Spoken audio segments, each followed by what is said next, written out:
This is the Vanishing American. The Vanishing American hamburger. It's been getting smaller and smaller and smaller. Well, Burger King is out to save the hamburger. With the Whopper. A hamburger so big, it takes an extra big toasted bun just to hold it. And we top that with pickles and chopped onions and fresh tomatoes and crisp lettuce. The Whopper. The king-sized burger you only get at Burger King. Groovy. Take the tribe to Burger King. But now I'd like to show you the proper grip.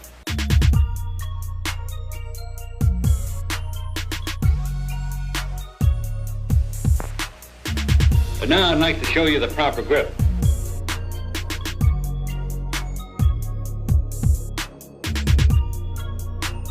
But now I'd like to show you the proper grip. Extend the fingers of the left hand.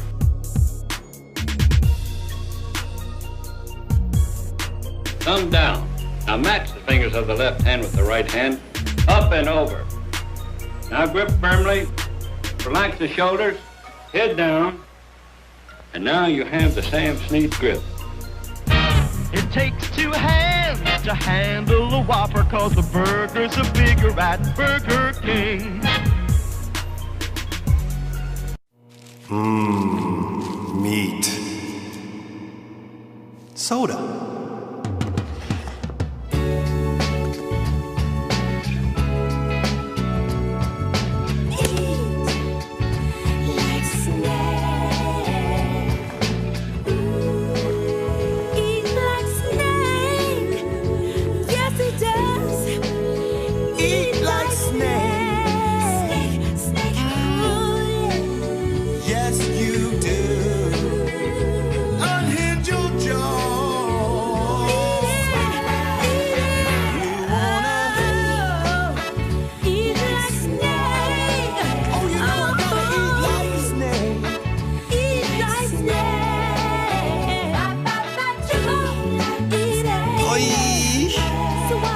Triple Whopper!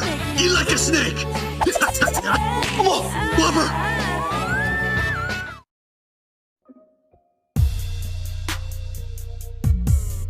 Would you want to be a part of a spirit taste test? A spirit what test? A spirit taste test. No, thank you. This is a very unusual experiment, and I agreed to it because it would be very unusual. What is your name and what do you do? So my name is Riz Mirza. I'm a psychic medium and what is called a trance channel. A channeler is a person who is able to leave their body and allow a spirit to step into their body and use their voice to communicate.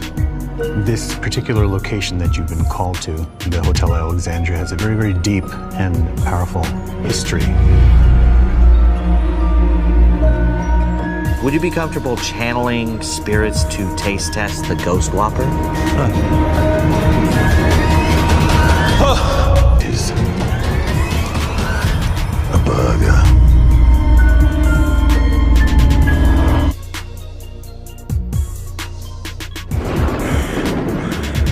On avait perdu leurs traces depuis si longtemps.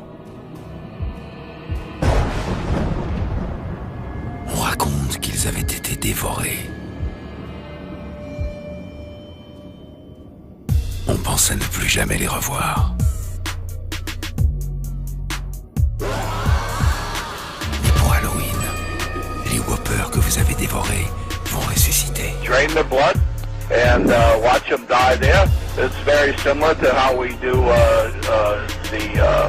the sacrifices that we do with the kosher butchering. And so we do that, and then we mix it with the Passover bread, and so we eat the blood of our enemies. And the bodies, we're not cannibals, so what we do is we take those, because we can make some shekels, and we give them to the slaughterhouses, and those are pounds and pounds and pounds of meat that we grind up in the sausage and the hamburger, and that's why we made those the most popular thing, sausage for breakfast and hamburger for lunch. And so all the Goyim out there are really eating their children. And even when we say this outright and tell you people, you don't believe it. So that's your problem.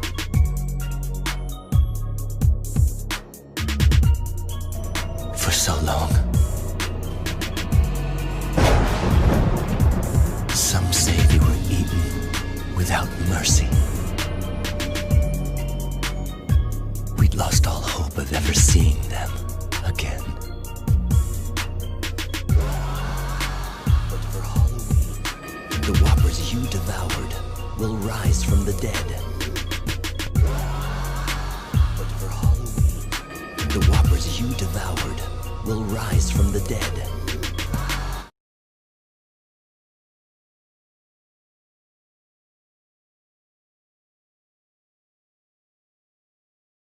Open the door. Kids, let your father in the restaurant, please. Let me in!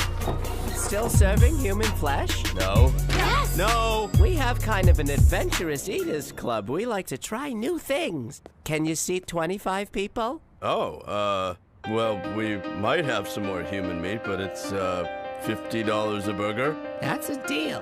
What? Really? Great. Let's do it. Hello. Welcome.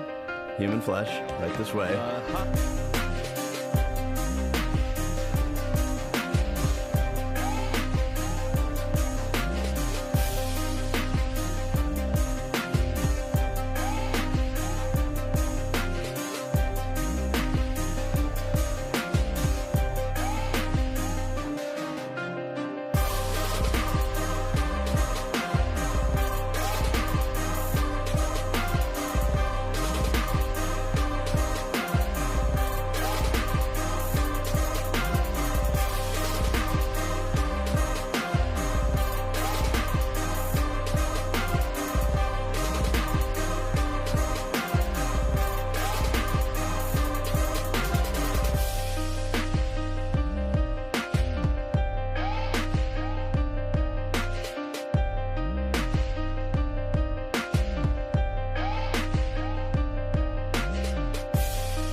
In time for Halloween, Burger King says its new burger is clinically proven to give you nightmares. In a new ad that you're seeing right there, Burger King shows participants hooked up to sleep monitoring machines after eating the Nightmare King burger. They say the incidences of nightmares increased 3.5 times the normal rate, or so Burger King says. The Nightmare King is a quarter-pound beef burger topped with chicken, cheese, bacon, onions, and mayo, all with a green sesame seed bun. The burger will cost you, though. Someone in my dream turned into the burger. The burger then transformed into the figure of a snake. The burger then transformed into the figure of a snake. Introducing that king of fun, the one who's okay with us kids, the Magic Burger King! In person? Yeah! I'm the marvelous magical Burger King. I can do most anything. Now watch me, kids, when I twist my ring like magic. We're at Burger King! Is my Magic Burger King? I'm the marvelous magical Burger King. I can do most anything. I love magic and food that's fun. So I'll make a burger disappear, make it come back here. Turn apples into pies right before your eyes. Turn onions into rings. As we can see. Put a shiver in the shake. It's easy for me. I'm the marvelous magical Burger King. I can do most anything. I love magic and food that's fun. So You got fun, fun, fun for everyone. Burger King, yeah!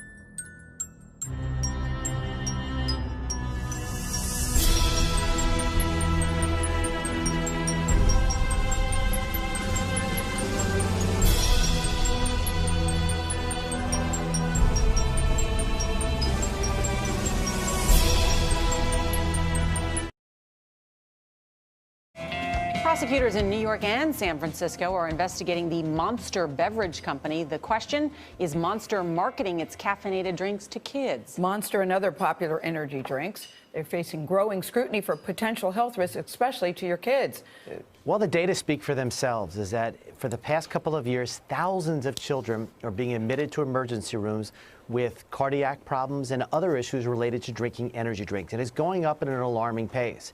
And 14-year-old girl, she went into a coma after drinking 2 large cans of Monster Energy and died a few days later.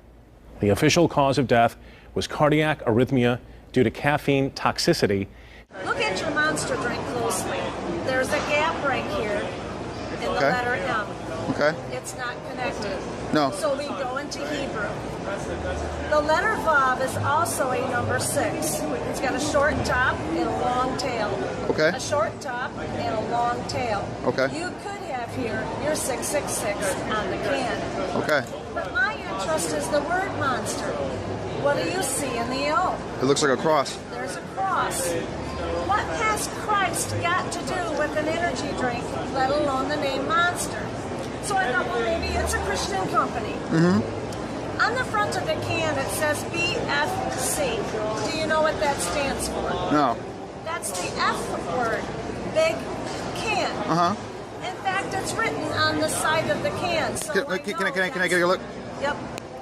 It's written on the 3rd line down, biggest effing can we could find. That's So we disgusting. know that that is the F word. Uh-huh. Now, if you're not familiar with the term MILF, it's an acronym. Okay. MILF. Uh-huh. It means a mother I'd like to. Yeah. That is on the box. MILFs dig it, and you will too. That's disgusting. That breaks 2 commandments right there. This is not a Christian company at all. So why would the cross be on the can? Here is the message.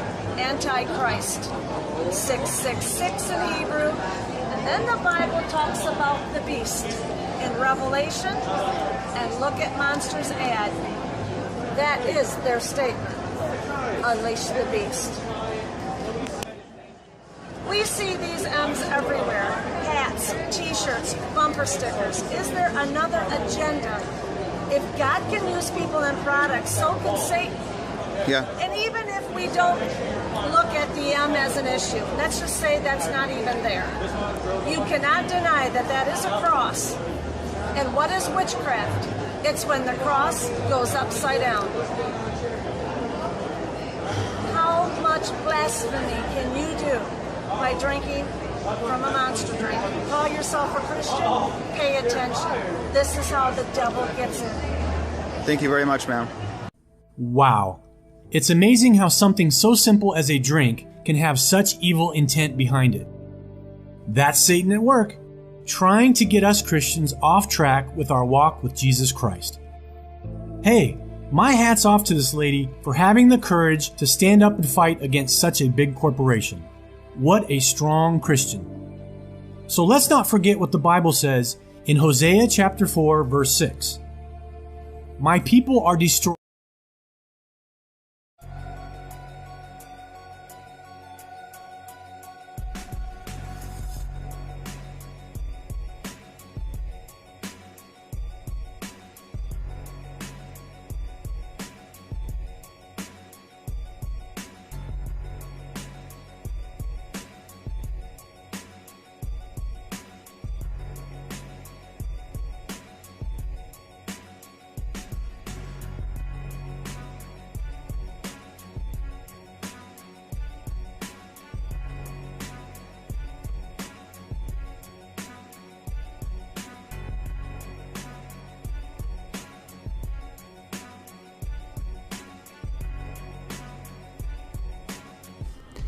If you look at the word Panera Bread, you see Panera Bread is a declaration.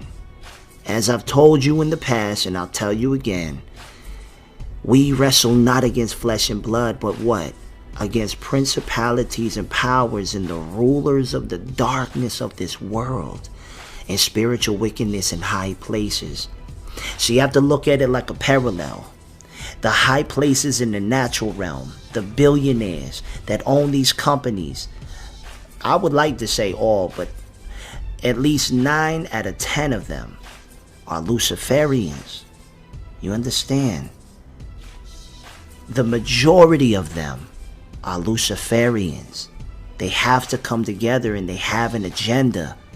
And just like a Blood or a Crip or another type of gang member, they have to wear a certain color and throw a certain hand sign. They have to let you know who they rep.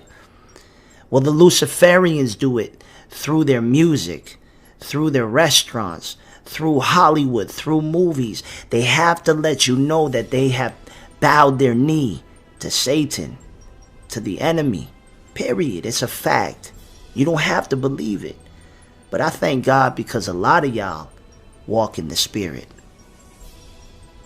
So now, what is this declaration that I want to show you that was revealed to me?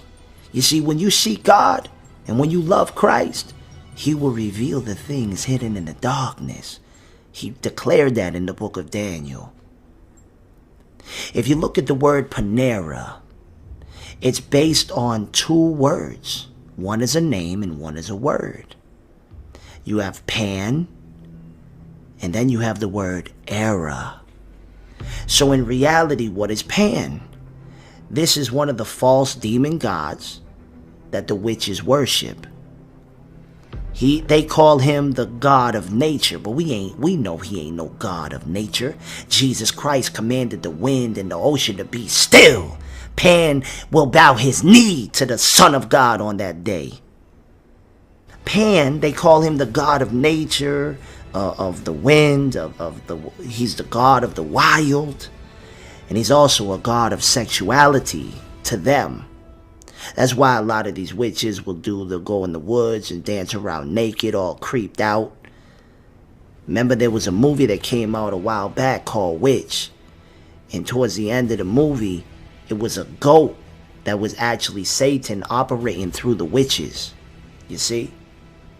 The devil exposes himself, but he don't care now because he knows his time is short. So if you break this word down, so you have the word Pan, right, which is a name. In fact, even the word panic comes from the word Pan, right? But let's get deep with it, though. Let's talk about this, because the word era means what? It's a period identified by some prominent figure, or characteristic features.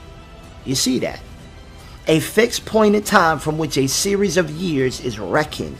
So is it safe to say that Panera means the era of Pan? It's the era of witchcraft. Because Pan is a false god, and era means a period identified by a prominent figure. So really what they're saying is this is the Pan era, or the era of witchcraft. Do you see it now? Now some of you might be closed-minded. You may not walk in the Spirit. You might say, Brother Words, man, come on, man, you reaching, bruh. I really don't care what you say.